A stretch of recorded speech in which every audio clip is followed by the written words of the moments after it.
On March 15, 2010, my life changed forever. A lifetime of obesity was broken by getting my Roux-en-Y gastric bypass. I got this surgery because I was obese my entire life. By the age of 8, I weighed 180 pounds. High school, I was actually very active. I did a lot of theater work, and also I did some sports. I played volleyball, and I was actually a varsity cheerleader. I never let my weight get the best of me. The motivation behind my surgery was my sister passed away 2 years ago at the age of 29 from a massive heart attack, and she didn't weigh much more than I did when she passed away. No one should have to live this way, so I knew that I had to do something. I weighed 414 pounds on the day of my surgery after losing 16 pounds in a month before surgery. My highest weight was 430 pounds. It's been 10 weeks since my surgery, and today I lost 75 pounds. I still have a while to go, but I'm well on my way and I'm excited for my final after shot.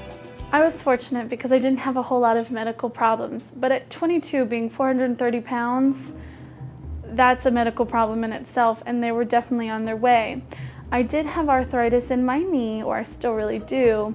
I had a sleep apnea. I had borderline high blood pressure and hypoglycemia, all of which have significantly decreased since my surgery. It was an interesting experience meeting Dr. DePerrior. I always said that Dr. DePerrior was famous because over the years I know so many people he's performed surgery by, so I had to get my surgery through him. A lot of people warned me and said that he's really straightforward, but that's what I liked about him, and I know that he really cares. And all of the staff at BMI is excellent. 2 years ago I was going to get the surgery, but I had some insurance problems. But I never gave up. I knew that this is the tool that I really needed. I tried to lose weight on my own in the 2 years, and I just ended up gaining. This time around, I felt like it was the right time because everything happens right away. My insurance approved me in 8 days. So from the 2 years ago struggle to now, it was so worth the wait. My requirements this time around, as opposed to 2 years ago when I tried to get surgery, were much easier. I had to do 2 sleep apnea studies.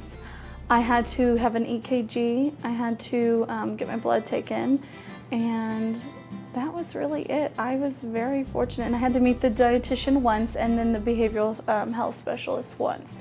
And that is very important because you have to realize that your mind doesn't change as quick as your body. But as far as everything, BMI of Texas was great, and they sent me on my way to approval pretty quickly. When I got to the hospital, I was so nervous. Of course, this was my first surgery.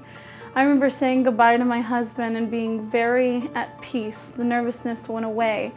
I remember one of the nurses at the hospital in the pre-op room, or actually in the operation room, was talking to me when I was falling asleep to ease my nerves. When I woke up, the scariest thing is I felt like I couldn't breathe, but everything was fine and my pain was very minimal, and the whole staff at Methodist was great. The first week out of the hospital was a little difficult. I was actually very bloated from the hospital. You'll find that out. I weighed 21 pounds extra when I left the hospital. Within 3 days, that weight was gone, and I was back to my pre-hospital weight. 3 days from then, I lost 19 pounds. So it was the biggest aha moment right away. It was really hard because you're not hungry, but I dealt with a lot of head hunger because you really don't eat anything. You're still on your liquid diet. But after that, I just concentrated on other things in life, taking walks, and then the food didn't matter so much. And when I did start eating and trying some things that I thought I would like, you don't. Your taste buds change. Now I crave raw food and vegetables, things that I never craved before.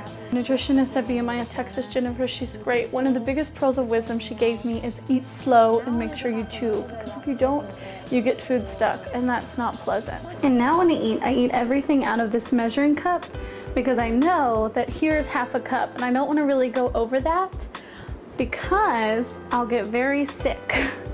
So always at this half a cup. The full thing's a cup, but it's very rare I ever fill it up past the half a cup line. You need to take in about 64 ounces a day after the surgery of fluid. It was really hard because you have to think your pouch is pretty smaller than an egg. So to get 64 ounces is really hard, and it's never been that hard to drink.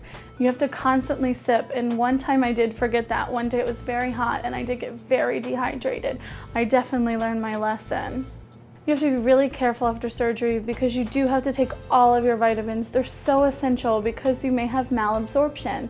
So you have to make sure you take them, and it's kind of hard. For me, it was really hard at first to get everything in, but now I've got a system down where I know when I'm taking everything. Today, my main exercise is walking. I try to walk everywhere, and I do use some hand weights as well.